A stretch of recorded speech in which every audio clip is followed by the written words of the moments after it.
Tous les matins, pour Pierre, c'est le même rituel.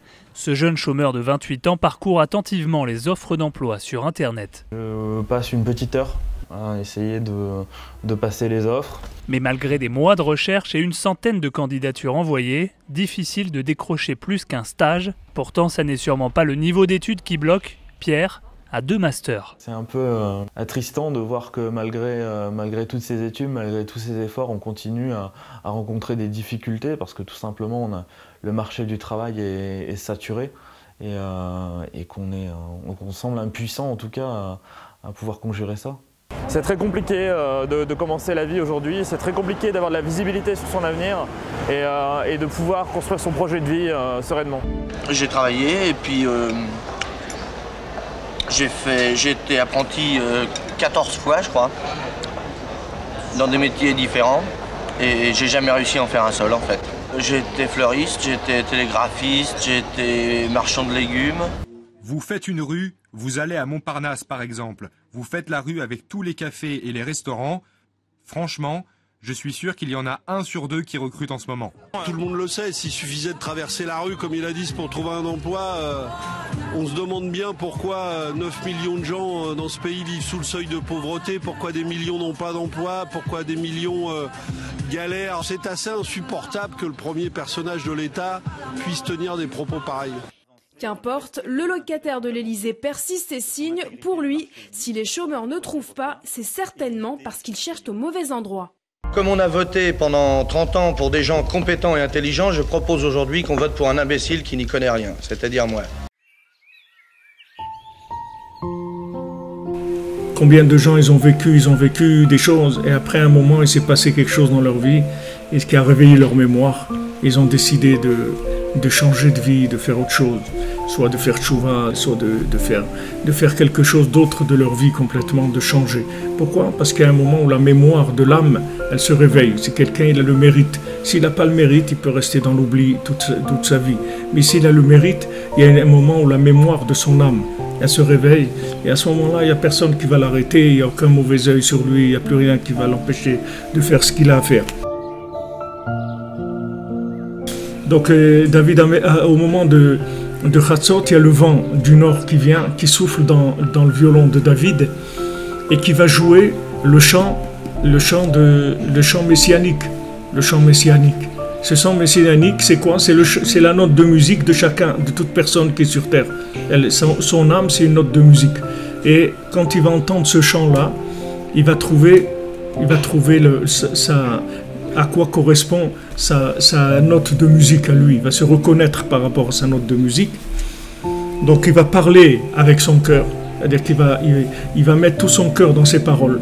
Ce qui l'empêchait de mettre son cœur dans ses paroles, c'est que ce qu'il racontait, c'était un discours social, un discours pour plaire aux autres, un discours pour être gentil par rapport aux autres, un discours qui était toujours par rapport aux autres. Maintenant, il va parler, il va parler avec son cœur. C'est-à-dire, il va dire le discours de son cœur. Il ne va pas avoir peur de dire le discours de ce qu'il est. Voilà, son discours, c'est ça. Il ne va pas avoir peur de le dire. Donc avec ça, il va chercher son souffle à lui. C'est-à-dire le souffle qui va lui permettre de faire le tri dans sa vie, de certaines choses les prendre et de certaines choses les laisser. Je commence à voir clair dans ma vie, c'est-à-dire je commence à savoir ce que je veux faire sur Terre. Alors comme je vous ai dit hier, la voie de garage générale de l'humanité, pour tous les gens qui ne cherchent pas, c'est de chercher l'argent, la réussite dans l'argent. Celui qui cherche la réussite dans l'argent, c'est pour avoir un pouvoir, mais c'est un pouvoir qui n'est pas personnalisé. C'est pas son pouvoir à lui, c'est le pouvoir que lui a donné l'argent. Mais c'est pas son pouvoir à lui. Parce que même quand il a de l'argent, c'est pas ça qui va lui faire trouver ce qu'il est venu faire dans sa vie. Parce que l'argent, c'est un moyen, c'est pas une finalité. Donc même quelqu'un qui a beaucoup de moyens, c'est pas pour ça qu'il va avoir du pouvoir de réaliser sa vie. La vie, elle peut pas se fabriquer avec de l'argent. On peut pas fabriquer la vie avec l'argent. On a besoin d'argent pour vivre, mais on peut pas vivre pour l'argent. Parce que l'argent, même si on a un pouvoir, ok, tu as le pouvoir maintenant, alors qu'est-ce que tu fais? Eh ben, je sais pas. Je sais pas quoi faire. Je sais pas quoi faire. Imaginez-vous, voilà, Steve Jobs, à la fin de sa vie, il dit voilà, j'ai raté ma vie. Pourtant, j'ai beaucoup d'argent. Mais c'est pas ça la vie. C'est pas ça la vie. La vie, c'est pas ça. La vie, c'est pas d'avoir du pouvoir. C'est pas ça la vie. C'est pas le pouvoir de l'argent. C'est le pouvoir de mon âme, de ce que j'ai à l'intérieur. De faire sortir ce pouvoir-là.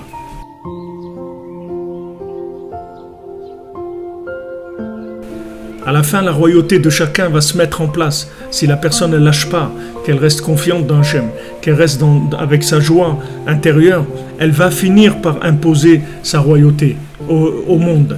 C'est-à-dire sa royauté, ça veut dire imposer sa façon de voir, qui est en fait la réalisation de la connaissance d'Hachem dans le monde. Chacun il va amener sa participation personnelle. C'est ça qu'on doit chercher. Donc c'est pour ça que les conseils qu'il donne Rabbi Nachman, c'est par rapport à ça. C'est-à-dire comment je fais pour réaliser ce que j'ai à l'intérieur. Ok, quelqu'un il a de l'argent, Baruch Hashem, il a beaucoup d'argent et tout, mais la vie, c'est quoi la vie? C'est de pouvoir s'acheter ce qu'on veut. Mais après, voilà, tu as acheté ce que tu veux. Ok, tu as un avion personnel, tu as tout ce que tu veux. Tu vas où? Tu fais quoi? Tu fais quoi maintenant?